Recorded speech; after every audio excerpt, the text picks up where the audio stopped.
field. Hello everybody and welcome back to another episode of You Have Failed with me, Sam Vader. Sorry for the lack of the episode last week, and I didn't even put it up on the Twitter, I completely forgot. Basically last Thursday? No, that's not right. No, it was Thursday, it definitely was Thursday. Thursday was my dissertation hand-in date, so I was a bit preoccupied, stressing and screaming. But I did obviously still watch the Attack on Titan episode. I'm not a complete savage, and I don't completely forget my priorities. I completely fucked up, and Attack on Titan takes precedent over everything in life, quite frankly. But I did need to get the dissertation done, so I did not produce an episode. And I will give a slight warning as well. This episode may even be slightly shorter, and I might sound slightly under the weather, and that's because yesterday... Was it yesterday? 2 days ago? Yesterday. I think it was yesterday. Yesterday sounds right. Yesterday, as of recording this, I got injected with Titan serum. It was really cool. You know, just waiting for the transformation to happen. I might try biting my hand some point soon. But yeah, no. I mean, obviously, what the local governments are calling Titan serum is the COVID vaccine. But we all know that's secretly just Titan spinal fluid designed to turn the strongest of us into shifters. And I plan on transforming and taking out Marely, and upon realising that they are a fictional nation, because, you know, their propaganda put by Eldians to show that they're not the bad guys, because Eldians aren't the bad guys, and, you know, Captain Levi and Eren just killed them all, because that's the headcanon I'm going with. I don't know, France? No, I don't know. Just, yeah, reignite the 100-Year War. Just go in with a Titan. That'd make Napoleon feel even smaller then, wouldn't it? Just show up with a massive fucking Titan. You know what? That's a good question. If any of you feel obliged to, you don't have to, go to Twitter, either my personal page, which is @VaderSaiyan, or the show one, which is You Have Failed SV, and let me know if you were one of the 9 Titan shifters, what Titan shifter would you be and why, and if you pick the beast, what beast would you choose? You know, Zeke chose a fat monkey because he's an idiot. What would you choose? You know, that would be a great one, or just do it in the Discord server. Link to that is also on the Twitter pages. But I'll get more onto the Discord server a bit out later on. Sorry, I'm in a lot of pain right now, I'm not even kidding, and just exhausted, but I felt this episode needs to go out anyway. It can be a shorter one, because as much as a lot happened in last week's episode, not a lot did. It was very much just a setup for getting you ready for what is to come. So yeah, words. Yeah, so sorry for lack of episode last week. Sorry if I sound a bit drained and in pain this week. It's because I am quite a lot. But, you know, praying for that Titan transformation very soon. You know, I'm hoping that Attack Titan would be good for me, or Armoured. I think they're the two I'd want the most. I was discussing this with Ares Pharaoh the other day. I said, sort of, you know, I don't want the Beast purely because it's been tainted by Zeke. I don't, you know, and I feel like I've been really harsh to the Beast Titan. It's not the Beast Titan I hate, it's Zeke. But yeah, because he's used it, I just can't. That's not a bit of me. The female, just don't think would suit me. The Cart Titan, no, I don't. I want to be able to, like, fight. The Warhammer is cool, and I do like it, but I mean, it's got quite a severe weakness.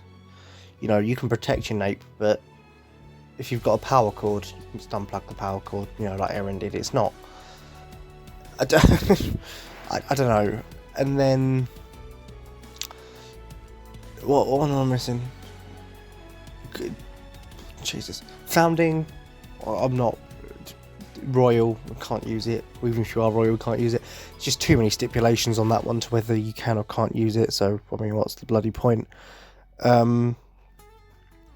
And yeah, that sort of leaves me with, unless I've forgotten one of the 9 Titans. I don't think I have. I said female, Warhammer, Beast, Cart.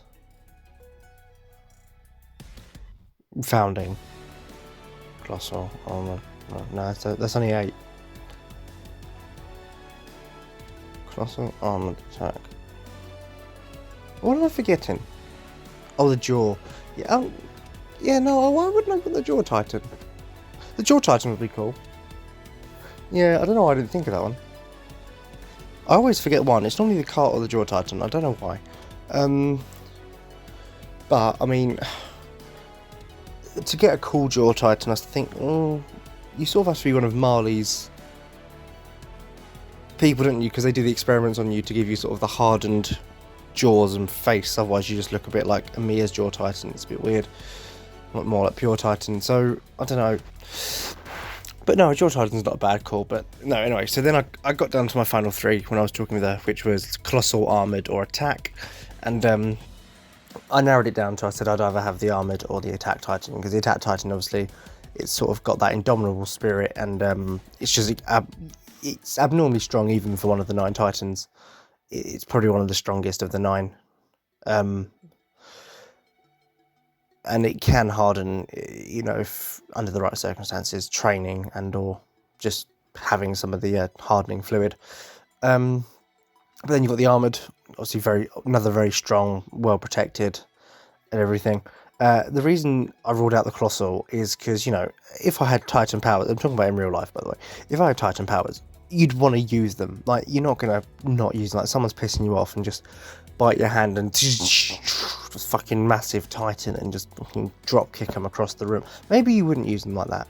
Maybe you'd be a decent human being, but no, that's not. If you've got Titan powers, you're going to bloody use them. It's just what's going to happen. It's the circle of life. Right? It just is. So the problem with the colossal, if you do that, you're just going to nuke the place. Like, one person pisses you off, you're going to have to nuke your entire hometown just to transform, and that just seems a bit inconvenient. It's great for warfare, but inconvenient for, petty squabbles that you're going to be using this Titan for on a daily basis, because you're, a failure like me, who would not take these powers seriously and would abuse them. But it's fine, is what it is. So yeah, attack or armored Titan. That was a long rant. That's not relevant to the episode. Actually, I suppose it is the attack and armored Titan. Kind of the main bit of that episode, even though they're not what the attack Titan is. So the episode, as I say, not much really happens in terms of goings on. Peak shows up, pretends she's betrayed Marely. I'm like, well, that's a lie in it. She definitely hasn't. The only slight truth in it, I was like, yeah, she probably does realise that, Eldians have no future on Marely, because eventually anti-Titan weapons will get so powerful that what use will sort of Eldian warrior candidates be to Marely anymore? But yeah, I was obviously right. She didn't fully betray them. She just she does agree that Marely won't need them anymore, but she still trusts in the people she's fought alongside, whether that's Commander Magath, Porco Galliard, or Reiner Braun. She still trusts in these people that she has put her faith in before. So she doesn't trust Marely, but she trusts her friends, which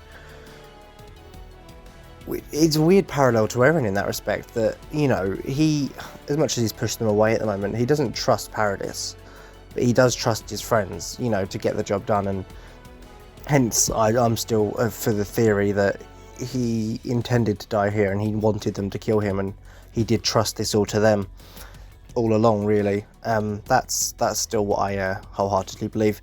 So that was a nice little parallel. Gabby, I keep trying to like her and hope she redeems herself, but it just hasn't happened yet, and I don't see it happening, quite frankly. It just isn't. Then you get Elena, I don't know, Zeke's fangirl, explaining Zeke's plan to, like, Armin and the others in prison, and Armin surprisingly liked her for that. That was weird. Not liked her, but he agreed with the plan. And I suppose, yeah, because it's a peaceful method, no one has to get hurt. So yeah, he's all for that. Zeke's plan doesn't necessarily want to hurt anyone. It's just infringing on freedom massively, which is where Eren's never, ever, ever going to agree with that. It's taking away people's freedom to choose, and that is something Eren will never do. sounds really bad. He'll slaughter everyone outside the walls if he has to, but he'd never impede their freedom to fight back and impede their chance to fight back and survive. Like, he'd never take away their freedom, which is very... You can't hate him, because that's... Okay, yeah, it's fucked up, but at the same time, he would never remove someone's freedom, ever. But yeah, Armin sort of sympathising with Zeke's plan was very interesting. I did not see that coming in the slightest, actually. Sorry. And yeah, that was interesting. And then, Niccolo, you're not one of my favourite characters. You're too much of... You're not even really a side character. You're sort of a reoccurring character. But you've earned my respect, Niccolo. Defending Sasha even after death to that Marely guy, who was like, "Oh, they're still devils," and he was like, "No, shut up. They're people. This, that, and the other." That was, which obviously Elena agrees with. She doesn't hate Eldians, and her plan isn't to kill any Eldians and bloodshed and this, that, and the other. And she then shot the guy who was slagging him off. Like, there's no Eldian hate around there. But yeah, that Niccolo, thank you for sticking up for our girl, who we still dearly miss. And you're a good guy. I misjudged you a few weeks ago when I thought you were in on Zeke's plot. You weren't. You were just a really nice guy who was told to serve the wine. You didn't know why, what was going on. So I'm sorry for that. You're a great guy, and I hope you survive what is to come. Fingers crossed. Really, really praying for a swift survival from you, Niccolo. You've earned it. I mean, a lot of characters have earned it, and a lot of characters aren't going to get it, but that's not the point. Anyway, the big climax. The parallels, which I really liked, was where Eren asked Pieck, "Where is the enemy?" Which seemed very similar to in Season 1, where Irvin asked him, "Who do you think the real enemy is?" And obviously Pieck then points at Eren, and, it's very heavily implied that Irvin's line way back when was actually foreshadowing of Eren's turn. Obviously at the time it just meant that Irvin was aware that there were definitely people inside the scouts, or at least inside the military, that were working for the enemy. But that line now does definitely it was, I think, foreshadowing that Isayama put in there from the start to show that the real enemy all along may have actually been the young boy that Irvin was talking to. Not that Eren is the enemy, he's not a villain. If anyone calls him a villain, they're wrong. He's still the protagonist, and quite frankly, he's still a hero. He is just a tragic hero. He is not doing anything for malicious intent in itself. He's not doing it for power. He's not doing it for control. He's doing it to save his friends. Now, that is not a villain. That is a tragic hero, if I ever heard one. So no, he's not. Obviously, to Marely, he's the enemy. To the rest of the world, he is the enemy. I'm not denying that. He's the enemy, yeah, but he's not the bad guy. There isn't a quote-unquote, Zeke. But even in the story, he's not the bad guy. There isn't a bad guy in the story. There isn't like an overarching villain per se. I know Eren's the one they're going to have to defeat in the end, clearly. But there's not an overarching villain per se. Zeke is obviously a villain, and I don't like him, but he's not the bad guy.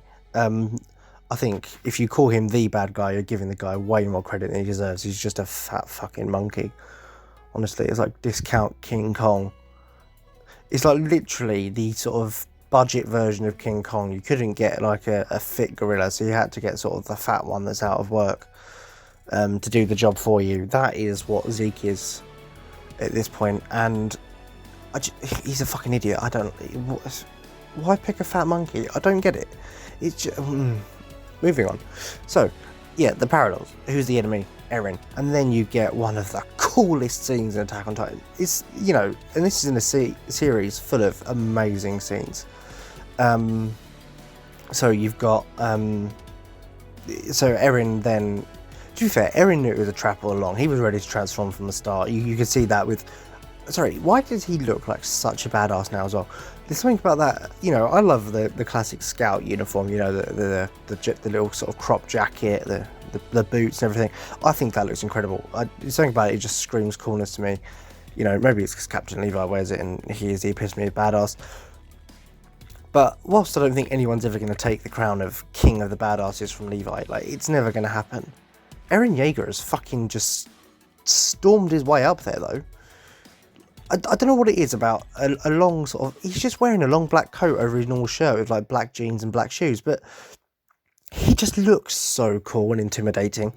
Like, the way he was sort of standing in that pose, his hand behind his back, sort of like an old-fashioned, you know, standoff, and like ready to transform. You could see the lightning flickering around his hand as he was prepared to transform. As then Galliard comes out of the ground, bites into his legs. Eren stares at him like, bitch, you what?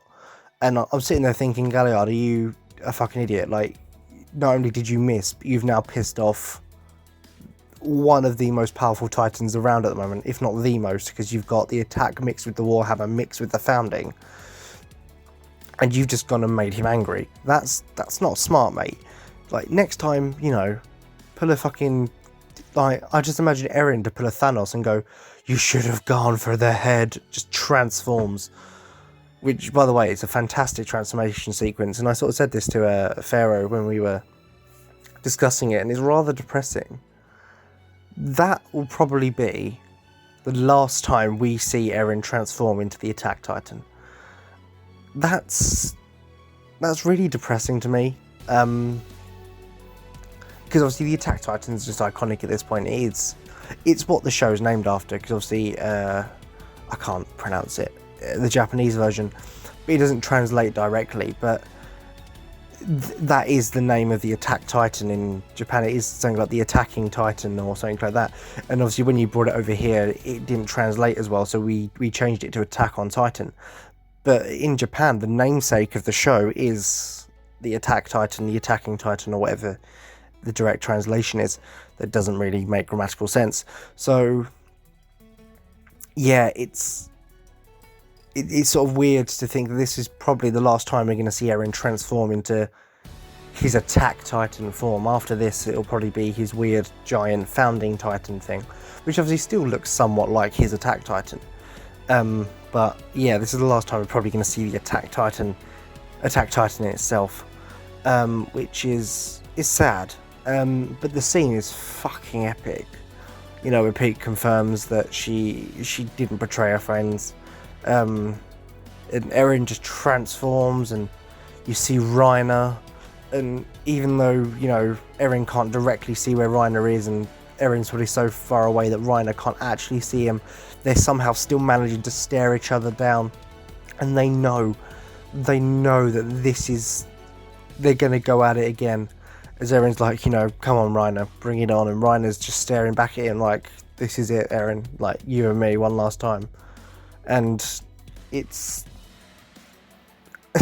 literally, I think this is another thing I was saying to Pharaoh, it's the most personal a completely non-personal situation can be. But for them at this point, as sort of shown in the scene in Declaration of War, it's not personal between these two anymore. Like, Eren doesn't hate Reiner, Reiner doesn't hate Eren, you know. At this point, it's just a job, it's a means to an end. Eren needs to wipe out all the people outside the walls to protect his home. Reiner needs to wipe out Eren to protect his family and his home. It's literally, the situation is not personal whatsoever. However, there's still that rivalry between them. There's still that bitter hatred almost. And as I say, whilst it's not personal and they don't hate each other, it still is, and it's so weird. I know it's a weird explanation, but I think it's the truth, that it is literally the most personal and non-personal situation can be, and that is the fact of what is going on with these two right now. And I think the sad truth of it is the reason they do hate each other so much is because they still have so much respect and love for each other. Like, you know, they were like brothers. Reiner was definitely Eren's older brother, or at least one of them, because Levi's also an older brother figure. You know, and I think they still have that much love and respect for each other, and that's why they now hate each other so fiercely, but don't hate each other, because they still respect each other. You know, Reiner once told Eren, who, like, you know, if anyone can wipe out all the Titans, it's you, and he meant that. He meant, and he believes that Eren is the one who can finally, you know, do this. And and they both still believe in each other, and that's where the harshness comes. I think it's sort of one, like they say, and I don't quite believe in this, but it's like, oh, if a boy's teasing you, it means he likes you, that sort of crap. And whilst I don't really believe in that stuff in relationships, like, and whatever, like, I mean, children are children, whatever, but like, I think with Reiner and Eren, it's almost literally that. It's, they have that much respect for each other, but because they're on opposite sides, that makes them just be complete rivals to each other, and it's so intense. And leaving it there, and us having to wait now for potentially 10 months to get the second half of the season is it's gonna be a long wait.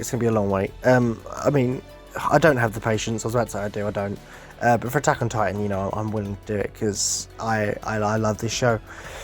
And the sad fact of the matter is, now I think about it, now that there's no more weekly episodes of Attack on Titan, this might be, although this definitely is, the last of my, not ever, but sort of the Attack on Titan streak, because I'm not going to keep doing it weekly now that the new episode's not coming out weekly. I've still got plans to bring it back a few times before the new, obviously when the part 2 comes out, I'll be back to doing it weekly again. There's no doubt about it. But in between, I've got plans to bring it back a few times. I've got a few guests I want to bring on to talk about their opinions on the show. Some people that I've introduced to it, other people that, just watch it anyway, potentially. So I've got some people I want to bring on the show to talk about the series with. But this will be, for all intents and purposes, the last in the streak of weekly Attack on Titan, or every episode being Attack on Titan for a while. And I'm definitely not gonna. Actually, I'm not going to say that it's definitely not going to be Attack on Titan next week, because I don't know, depends how I'm feeling. I'm going to have withdrawal symptoms, so we'll see how I feel. But at some point, this probably will be, and I probably should stop myself before the addiction gets too real. This will probably be the last Attack on Titan themed You Have Failed for at least a couple of weeks, unfortunately. But with part 1 of season 4 over, it doesn't make sense to keep bringing up Attack on Titan all the time. But it will come back because I've got some more discussions I want to do, but with other people, rather than just have me talking about it all of the time. But now sounds like a good time to bring up the sponsor for the week, which, as always, unless it's something else I've forgotten, but I don't think it is, it is Shmerp, who does brilliant sort of web designs and graphic designs. He's really good at what he does. He's part of the King's Eyes network. He did the rebranding for Sigil and did an absolutely fantastic job with that. So please do go to kingseyes.life and check it out. Get in touch with him and see what he can do to help any of your businesses, or if you need any sort of graphic designs done, he is one of the best people to speak to about that. So please do go check him out. As I mentioned earlier, the social medias are as follows. My personal one, which is at VaderSaiyan on Twitter. And then the show's Twitter page, which is the best way to keep up to date with the show, is at You Have Failed SV. There's also the Discord server, the Failures, where you can come in and talk about all of your favourite fandoms, especially Attack on Titan. Me and Pharaoh talk about it regularly in there. Her simping over Levi, and me loving my boy Eren, and so many other characters: Hanji, Irvin, Jean.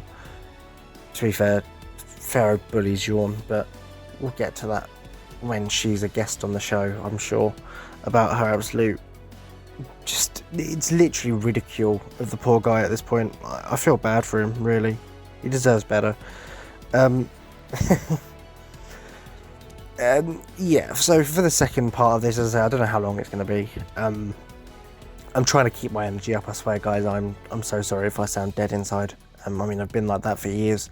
But if I sound worse at the moment, it is just fatigue and pain every time I move my arm. It really hurts. I need to speak to Eren and ask him if it hurt this much when his dad injected him with Titan serum, because it's not nice.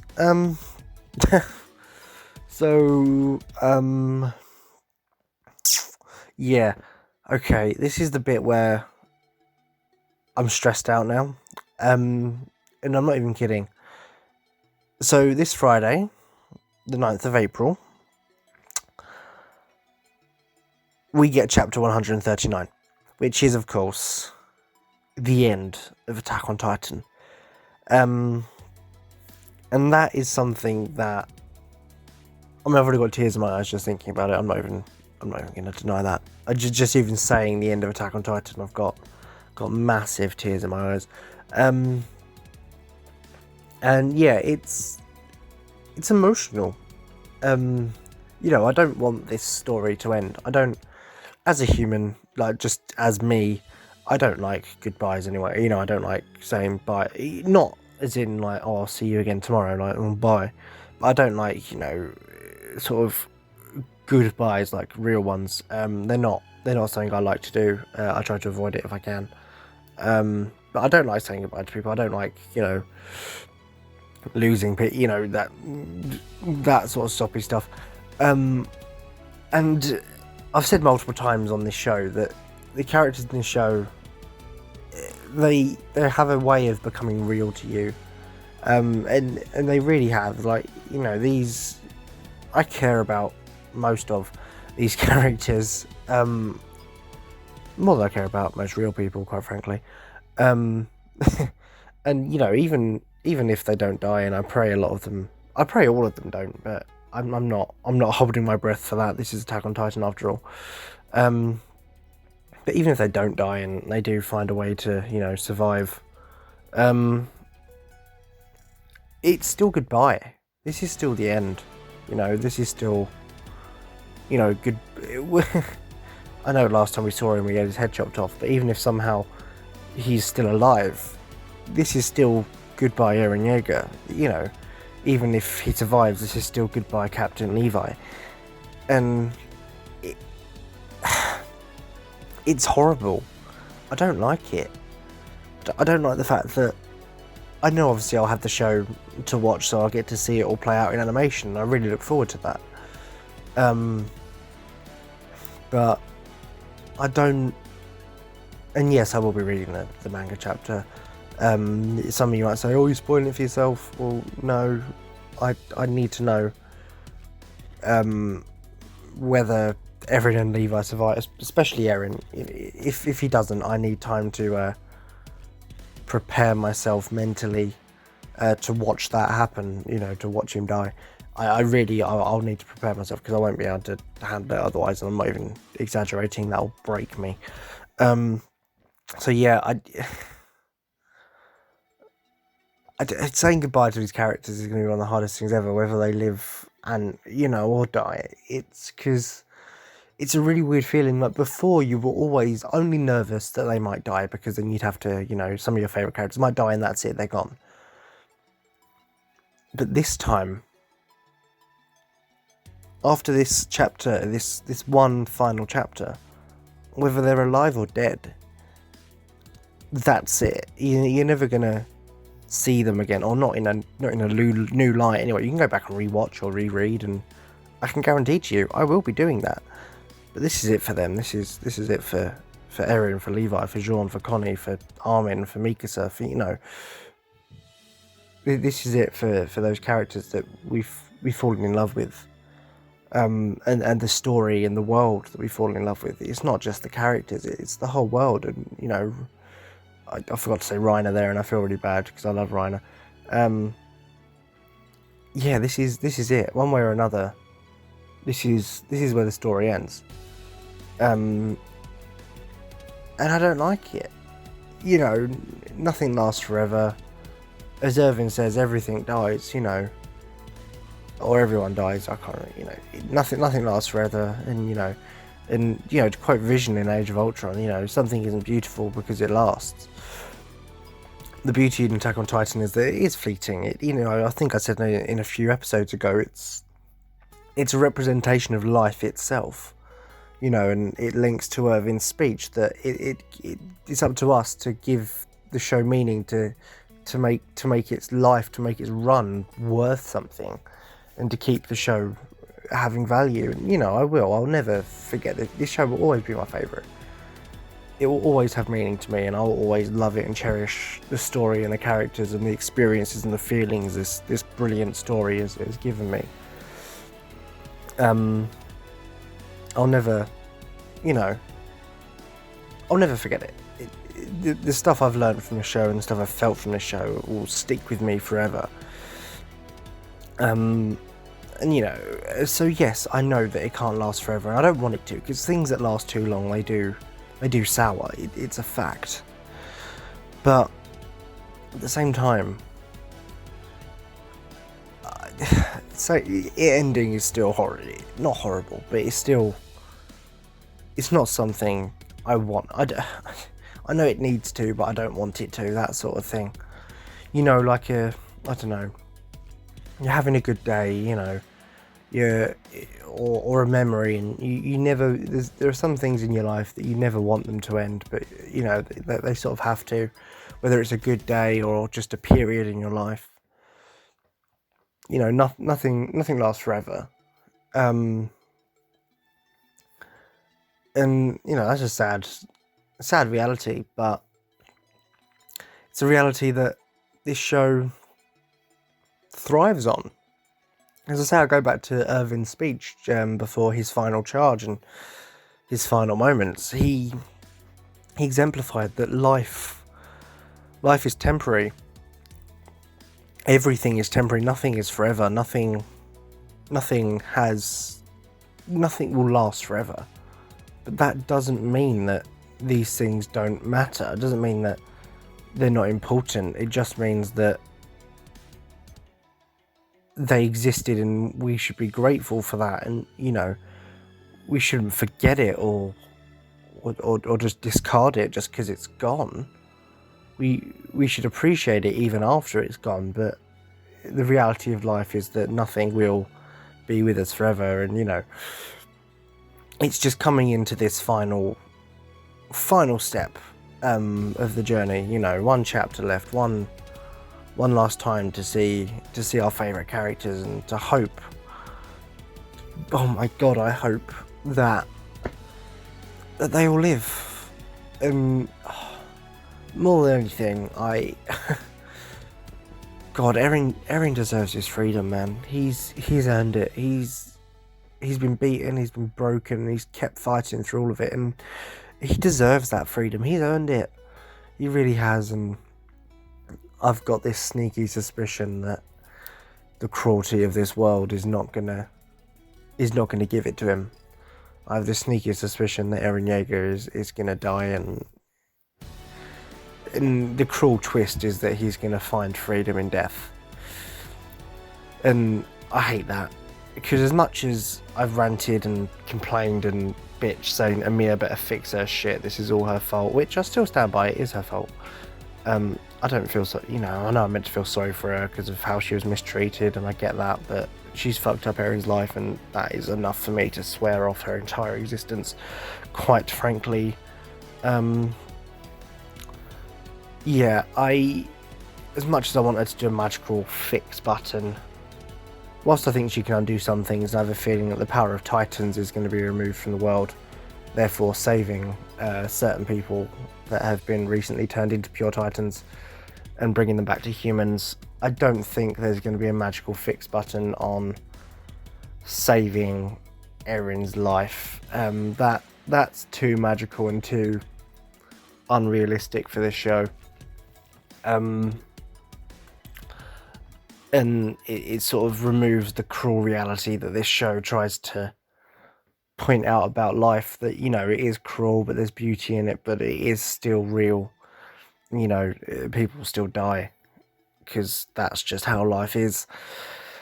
So no, I don't, as much as I want there to be, I don't think there's going to be a magic fix all button. I don't think Eren's gonna make it out of this. I think that panel where we said goodbye to the boy who wanted freedom, I genuinely think, as heartbreaking as that is for me, and as much as it really kills me to say this, I think that was goodbye to him. I think those were his final moments alive, and I think his final chapter is just going to be showing the world, or putting the characters in their final places, what they're going to do with their lives now that the fight and the threat of Titans is potentially, hopefully, over. And just one final goodbye to them, and especially Eren. That's what I think this is going to be. It's not going to be a big action thing. It's not going to be a big redemption of Eren is not going to come back. If he does, I swear to God, I'll be the happiest person on the planet. But I don't think that's where this is going. It, the world just doesn't work like that, does it? I think a lot of other characters will survive. I think we've got a good chance that Levi's going to be okay, and the rest of the squad at this point. I think everyone who's still alive at this point will stay alive. I just think that we've said our final goodbyes to Eren, because I think at this point as well, it makes no narrative sense to kill off anyone else. What would be the point in killing, for example, Captain Levi in this final chapter, other than pure shock? And Isayama's never done something for cheap thrills. He's always had meaning and purpose behind every single action that he's written into this story. And I can't see any meaningful way or reason to kill off one of these characters now, other than Eren, because that's a quite fittingly cruel but beautiful end to his story, as much as I don't want to admit that, and I hate the fact I just said that out loud because it makes me feel nauseous thinking about it. But the others, doesn't make any sense. Even Reiner, I really hope that somehow the Curse of Titans is removed and he just gets to live a long happy life with his former comrades, from Paradis, and even some of his ones on Marely, like Peak. Hopefully she survives as well, and she can remain on good terms with the Survey Corps members that we know and love, and they can, like Reiner, and always plan to grow old with them, and over drinks look back at the worst of times. And the end is nigh, and I've got to read it on behalf of two people, because Pharaoh, she can't bring herself to look at it. She needs me to relay the information to her first, and then she'll decide if she wants to watch it based on what I've told her. Not watch it, sorry, read it. And yeah, I'm sad. It is what it is. It's not. There's nothing that can be done at the end of the day. It was always going to end. And I don't like endings. That's just the way it is, and that's why I should never get invested in anything, because I hate endings. I hate goodbyes. But there was no way I was ever not going to get invested in this. The characters are just too real and too lovable, or too hateable in the case of Zeke and Flock. And Gabby, not going to miss any of them at all. They can rot. Even though Gabby's alive, technically. Not happy about that, but whatevs. I think the best way me and Pharaoh described our sort of anxiety towards this is, as I say, we handed in our dissertations recently, and our results of that, don't care. We get what we get, it's whatever at this point. But the ending of Attack on Titan, actually, that affects us. That matters. Like, we'd sell our soul for a good result for the ending of Attack on Titan, whereas our dissertation, we're just like, oh, we get what we get, is what it is at this point, and that, I think, sums up our AOT obsession, and maybe where we have our priorities just absolutely messed up at the moment, in that something that should matter towards our life doesn't, and something that shouldn't matter because it's a fictional story will have lasting effects on our psychological and mental health, I think, for the rest of our lives. Like, I don't know if I'm ever going to stop crying over Eren at this point, if he dies, and if Levi dies, Jesus Christ, Pharaoh's going to be in mourning until the day she dies as well, where she'll insist on being buried next to Levi. So she'll put a Queen Victoria and just wear black until the day she dies as well, maybe with a scout emblem on it somewhere. So yeah, that's sort of it for now on Attack on Titan on the channel, and technically for Attack on Titan overall. As much as, yeah, the anime carries on, that's the same story. The actual, it's essentially a rerun. The story ends in, 4 days, 3 days? When you're listening to this, it's Tuesday, so Tuesday, Wednesday, Thursday, Friday. 3 days from when you're listening, we get the conclusion to Attack on Titan. And no, I'm not ready. But I trust Isayama to give me, as much as it might not be the ending I want, because Eren's probably not going to survive. I put all my faith into Isayama that he will write the ending that is fitting of the brilliant story that he has crafted. Do not I can't say the word mistake at the moment. Jesus Christ, I'm really stuck. I'm tripping over my words really badly at the moment. Don't mistake my sort of wanting Eren to survive and sort of complaining that, if he doesn't, to mean that I'm not going to be appreciative of the ending we get. Regardless of what happens, I trust Isayama to give us the best ending possible, because he has not let us down so far.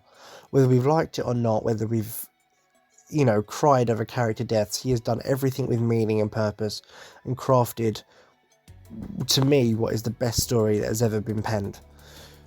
So no matter what he chooses for this ending, I have absolute faith that we will get a perfect ending to a perfect story. Will that tug on my heartstrings and will it make me cry?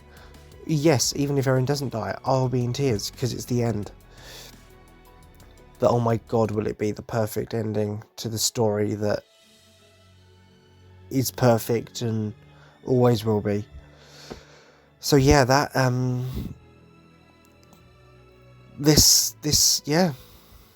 we're in the end game now. Thank you so much for listening, and thank you so much for, week in, week out, listening to my talk of Attack on Titan so far. This is essentially my mid-season finale, mixed in with a weird season finale feel, because the end is soon. I will be back with more Attack on Titan when Season 4 Part 2 comes back, because I love the show, and yeah, I'll be doing intermittent, interview-based, cooperative podcast episodes with other people to talk about the show in between those dates. But other than that, I will pretty much be sorry, I'm really tripping over my words at the moment. I think the fatigue's starting to really kick in as well. I'll be talking about other topics and stuff in the meantime, because it's time UFL got back to its roots about being about pretty much anything, and it's become an Attack on Titan channel, show, podcast, whatever, recently, and that is not a complaint at all, because I love the show. But it's time to lay the Titans to rest for a bit and move on to something else for the time being. So I'll be back next week with God knows what, literally no idea, see what I'm in the mood for at the time. But thank you so much for listening. As always, Attack on Titan, you have not failed. Isayama, you have not failed. You have crafted the best story ever, the best characters ever. I cannot thank you enough for everything you have done. Yeah. Sorry, I'm choked up. I'll see you next week, guys.